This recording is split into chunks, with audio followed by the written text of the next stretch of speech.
With our heroes back home from competing in the Universal Tournament, we begin to settle in a much more comfortable atmosphere as everyone takes the time to relax before bigger and much more intense events unfold. Welcome Dragon Ball fans to my official Dragon Ball Super Episode 42 review and breakdown entitled A Tumultuous Victory Celebration, facing off at last Monaka vs Son Goku, leading into next week's episode of Dragon Ball Super Episode 43. Don't expect mind-blowing action from this episode either, folks. Although Goku battled Monaka, and I use that term very loosely, this wasn't Goku versus Hit, so don't expect to see some mind-blowing and mind-boggling action unfold during this episode. Now, before I go any further into this review, this video will contain loads of spoilers, so if you guys don't want anything ruined for you, simply fast forward the video, go back and watch the episode, come back, and let's talk some Dragon Ball Super. Don't cry in the comments about being spoiled by the thumbnail or anything else, because nothing is being said or shown that you guys don't already know. So now with that being said, let us begin. Alright, first things first, I do want to point out that Goku, despite how awesome he may be as a character or as a fighter, he is incredibly stupid. Now, in this episode, guys, Bulma invited Whis and Beerus on over to celebrate the tournament victory by throwing a party,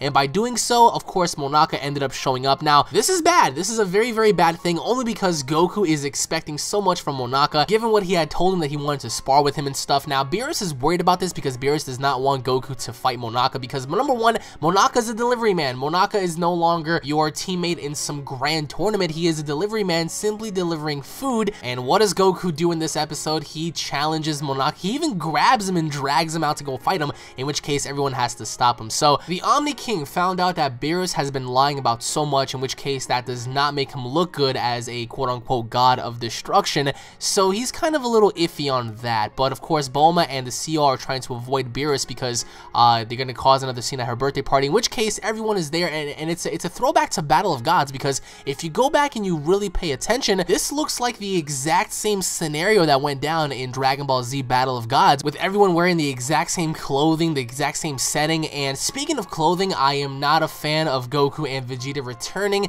to their traditional uniforms. I am completely against that. Although it is a classic look, I understand that, but their newer gi that had to do with Whis' symbol, it just made them look so much more, you know, cunning and so much more vicious. So I would much rather prefer the gi that they had during the tournament over this one. If you guys feel differently, of course, comment down below and let me know, because I actually took a little bit of offense to that. I was like, all right, well, I mean, we had like these new suits and whatnot, and now they're, you know, just miraculously gone. It didn't make any sense. So Beerus has everyone promise not to tell Goku that, you know, Monaka is secretly weak, in which case when Monaka did arrive, he was greeted by Hercule, and Hercule actually showed off like the little Monaka suit that he had, in which he was building to kind of pay homage to him in a way, either that or because he wanted to mimic him. And it was quite funny because you know, Goten and Trunks came by and they ended up knocking Monaka through a table by accident because they were picking at his food, and Monaka was dazed out. They were trying to pick him up, and that's how weak this guy is. I mean, the little kids were able to like knock this dude through a table, and he was literally just there on the floor, you know, crying and stuff. But of course they had to hurry because they knew that Goku was coming, and they needed to play it off quickly before he got there. But of course, when he got there, he was so excited to see everyone, especially Monaka, because the first thing he did was he grabbed Monaka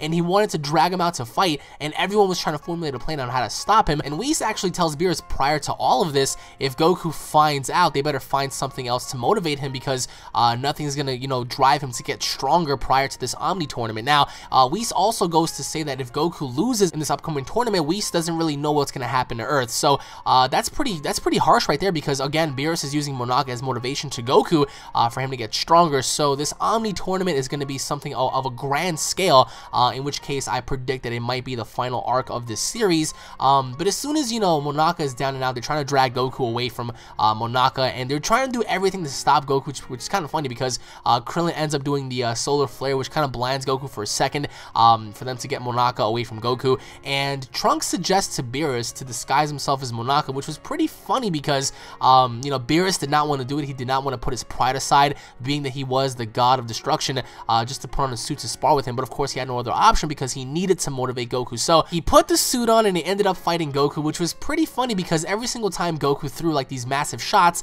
they were creating holes in his bodysuit, which was kind of, you know, exposing Beerus of who he was underneath the suit.